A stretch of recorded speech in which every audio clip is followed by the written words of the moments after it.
हज़रत अली रज़ी अल्लाह ताला इरशाद फरमाते हैं कि मुश्किलात हमेशा बेहतरीन लोगों के हिस्से में आती हैं, क्योंकि वो इसको बेहतरीन तरीके से अंजाम देने की सलाहियत रखते हैं। अस्सलामु अलैकुम, आप 72 के साथ मैं हूँ आपका होस्ट अरसलान महमूद।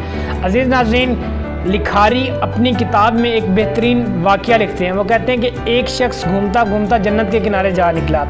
जन्नत के फरिश्तों ने उसे कुछ दिन जन्नत में गुजारने की इजाज़त दे दी। जन्नत में कोई दुख, कोई गम, कोई परेशानी, कोई अज़ियत, कोई डिप्रेशन, कुछ भी ना था।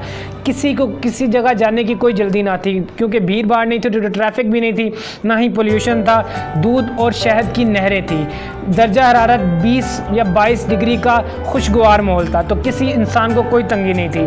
वहाँ पर इतनी आसाइशें थी कि इंसान की सोच किसी किस्म की अफरा तफरी से पाक जन्नत में वो शख्स पुरसुकून की ज़िंदगी गुजार रहा था। कुछ दिनों बाद वो फरिश्तों की महफिल में बैठा, फरिश्तों से कहने लगा कि जन्नत में इतना सब कुछ है कि हम दुनिया में रहते हुए इसकी सिर्फ ख्वाहिश ही करते करते ज़िंदगी गुजार देते हैं, लेकिन इस जन्नत में एक चीज़ की कमी है और वह है खुशी। फरिश्ते कहते हैं तुम्हें पता है कि ये खुशी क्यों जो है वो इस जन्नत में नहीं रखी? उसकी वजह यह है कि जन्नत में तकालीफ, मुसाइब और गम नहीं है। इस पर वो शख्स हैरान होकर कहने लगा, गम और तकालीफ, इसका खुशी से क्या ताल्लुक़ है? फरिश्ते कहते हैं कि जब तुम ज़िंदगी में होते थे, दुनिया में होते थे, तो तुम्हें सबसे ज़्यादा खुशी कब मिलती थी? तो वो शख्स कुछ दौर सोचने के बाद कहने लगा, तब जब कि मैं गम की सूरत हाल से बाहर निकलता था।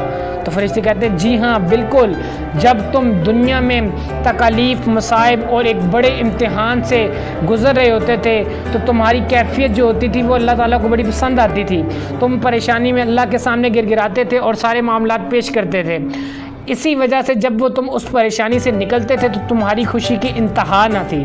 मैंने कहा अच्छा, तो फिर इस वजह से असल नेमत तो दुख और तकालीफ हुई। फिर इसे कहते हैं 100% सही कह रहे हो। दुनिया में अमीर शख्स सबसे ज़्यादा नाखुश होता है। उसकी वजह ये होती है कि उसकी ज़िंदगी में मसाइब और परेशानियाँ कम होती हैं। जब वो शख्स उससे भी सही तरीके से ना समझा तो फिर इससे एक मिसाल देकर कहते हैं कि तुम दुनिया में वीडियो गेम खेलते थे?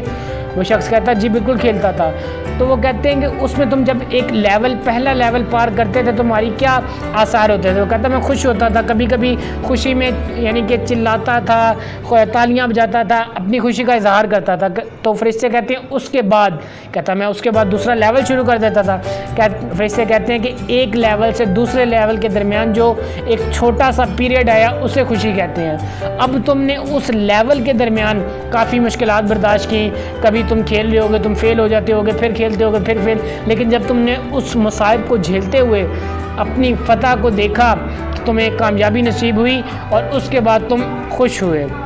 अज़ीज़ नाज़रीन, इसके बाद वो शख्स कहता है कि असल जो नेमत है वो तो दुनिया की मुश्किलात हैं। जी हाँ नाज़रीन, इसके बाद वो शख्स कहता है कि मुझे दुनिया का रास्ता दिखा दो, मैंने दुनिया में जाना है। अज़ीज़ नाज़रीन, आज लोग कहते हैं कि हमारी ज़िंदगी में बड़ी मुश्किलात हैं, हम बड़े परेशान हैं, हमारी ज़िंदगी में मुश्किलात से घिरी हुई है, तो इससे निकलने के रास्ते वो जगह जगह से ढूंढ रहे होते हैं। मैं उनको एक मशवरा देना चाहता हूँ कि दुनिया में सबसे पुरसुकून जगह कब्रिस्तान है।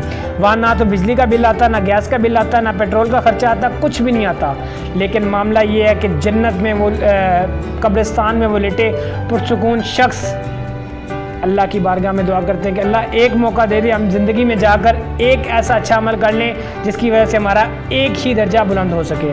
तो इस वजह से जन्नत के तलबगार मत बने, ऐसे अमल करें कि जन्नत आपकी तलबगार बने। और इसके लिए आपको दुनिया में ही जन्नत बनानी होगी। इसके लिए शेख सादी अलैहिर्रहमा ने एक बेहतरीन फ़लसफ़ा दिया है। शेख सादी कहते हैं जो दुख दे उसे छोड़ दो, लेकिन जिसे छोड़ दो उसे दुख ना दो। दिन की रोशनी में रिज़्क़ तलाश करो और रात की रोशनी में रिज़्क़ देने वाले को तलाश करो। आसमान पर निगाहें ज़रूर जमा के रखो, मगर ये याद रखो कि पाँव हमेशा ज़मीन पर ही जमाए जाते हैं। अगर तुम अल्लाह की इबादत नहीं कर सकते तो गुनाह भी ना करो।